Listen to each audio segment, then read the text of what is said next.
জামা কাপড়গুলো এসে মেলে দিয়ে গেলাম। রোদটা বেশ ভালো কড়া দিয়েছে, আর এই ফুল কটা ছিল তুলে নিয়ে গেলাম। কলকে ফুল ফুটছে বেশ ভালো। সারা রাত ধরে যা তুমুল বৃষ্টি হচ্ছে না। যাই হোক বন্ধুরা, আরেকটা নতুন ব্লগে তোমাদের অনেক অনেক স্বাগত। তোমরা সবাই কেমন আছো? আশা করি তোমরা সবাই খুব ভালো আছো। আজকে হচ্ছে মায়ের জন্মদিন, বুঝলে? তো আজকে ভেবেছি কিছু টুকটাক আর কি মাকে একটু রান্না করে দেবো।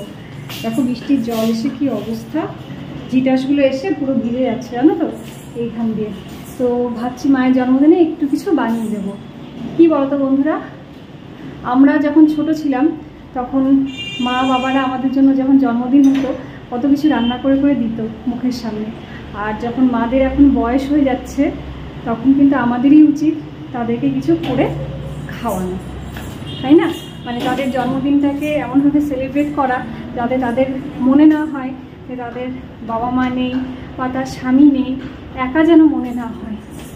এই জন্যই একটু করা, কিছু না, তাদের মনে একটু আনন্দও লাগবে।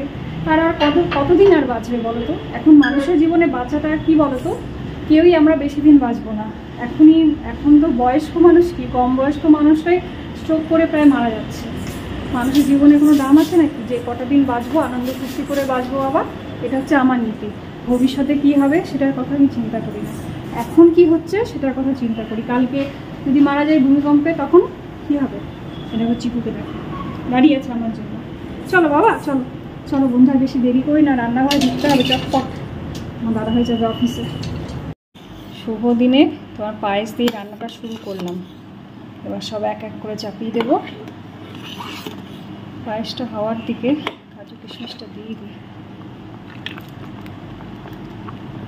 আমাদের ঘরে সবাই হচ্ছে ভেতো বাঙালি, ভাত ছাড়া চলে না। তাও একটু ফ্রাইড রাইসের চাল অল্প একটু ভিজতে দিলাম, একটু করে দেবো।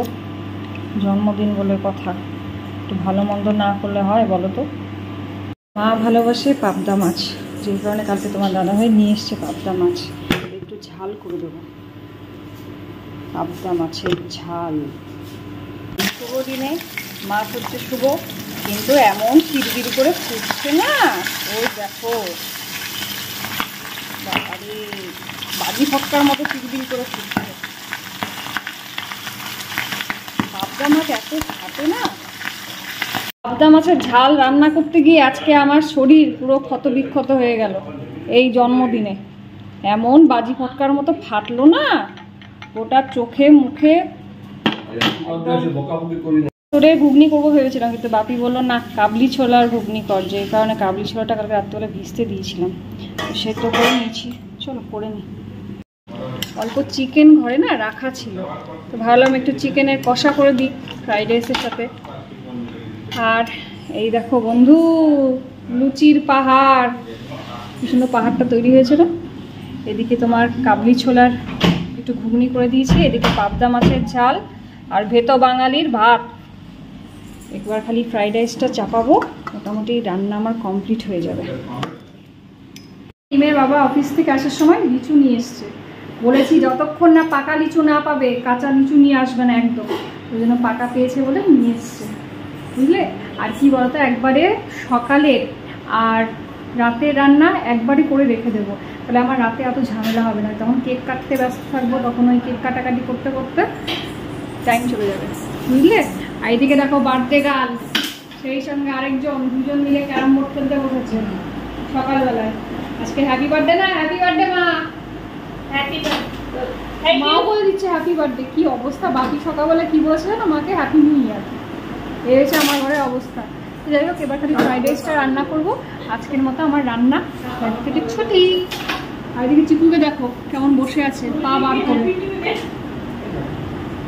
ক্যারাম বোর্ডের ওপর উঠে বসে থাকছিল, যার জন্য বেঁধে রাখলাম। চল ফ্রাইড রাইসটা করে নিই। বার্থডে গার্ল কোথায়?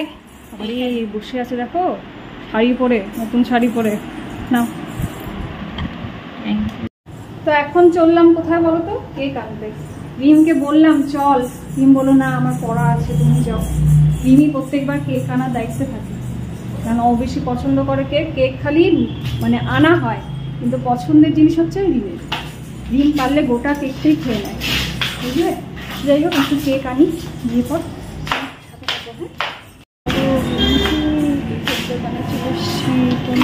নেওয়া যায়। রিম এলে ভালো পছন্দ করতে পারে। কোন কেকটা নিই, আগের বার নিয়েছিল মনে হয়। এই ব্ল্যাক হোয়াইট ফরেস্ট কত? আর এইটা 650। চলো কেক নেওয়া কমপ্লিট। সন্ধ্যা বন্ধুরা, তো ঘড়ি কাটায় বাচ্চা এখন 5:35। তো কি বলতো, আজকে সকালবেলা সদ্য জাস্ট কেকটা নিয়ে ঘরে ঢুকেছি, আর তোমার দাদাভাইয়ের হঠাৎ করে ফোন এলো যে মিলি আমাকে কলকাতায় যেতে হবে, তুমি আমার ব্যাগটা প্যাক করে রাখো। ওই যে শুনলাম কথাটা, চ্রাম করে মাথাটা না এমন ধরে গেল না, পিছনের দিকটা একদম এত ব্যথা করছে যে উঠতে পারছিলাম না আজকে।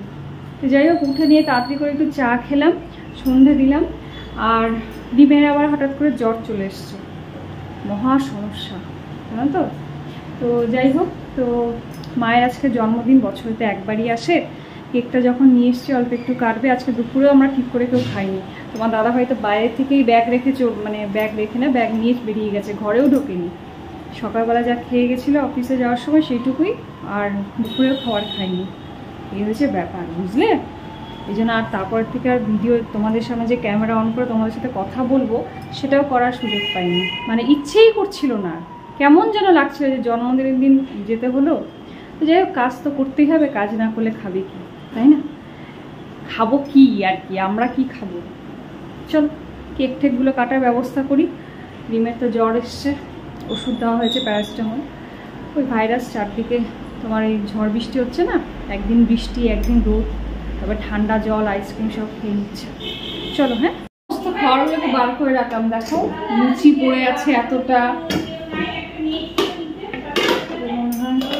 ফ্রাইড রাইস আছে, দেখো আছে পায়েস, এদিকে আছে কাবলি ছোলার ঘুগনি। সমস্ত খাবারগুলোকে বার করে রেখে দিলাম। চলো কেকটা কেটে নিই, বছরে একবার আসা। আর কি বলতো, রেডি হতে ইচ্ছা করলো না, যা পড়াছি সেটা পরেই কেটে নিই। চলো কেকটাকে কাটতে বলে। আমি না কেক কিনতে পারি না, রিম ভালো পারে। রিমকে বলেছিলাম যেতেও, শরীরটা ঠিক ছিল না বলে না, আর গেল না, বুঝলে তো। চলো যা এনেছি। এই চিকুকে সরা, তাহলে ওই গোটাটা খেয়ে নেবে। সর সর।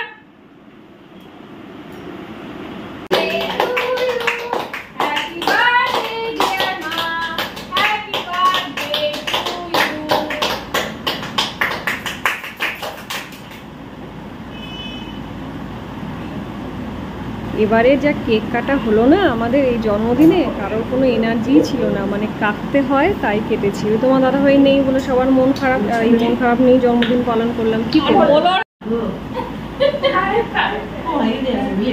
তো কেক খাওয়া আমাদের কমপ্লিট হয়ে গেছে, এবার খাওয়ার খাবো।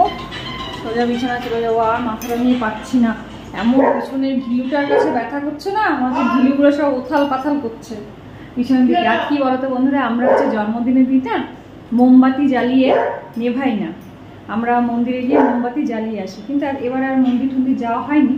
তো যাই হোক বন্ধুরা, আজকে আমাদের ব্লগটা এখানেই শেষ করছি। যদি ভালো লেগে থাকে অবশ্যই লাইক করে দিও। কালকে আবার একটা নতুন ব্লগ নিয়ে আসবো, ততক্ষণের মতো টাটা। সবাই খুব ভালো থেকো, সুস্থ থেকো, দেখা হচ্ছে নেক্সট ব্লগে। টাটা।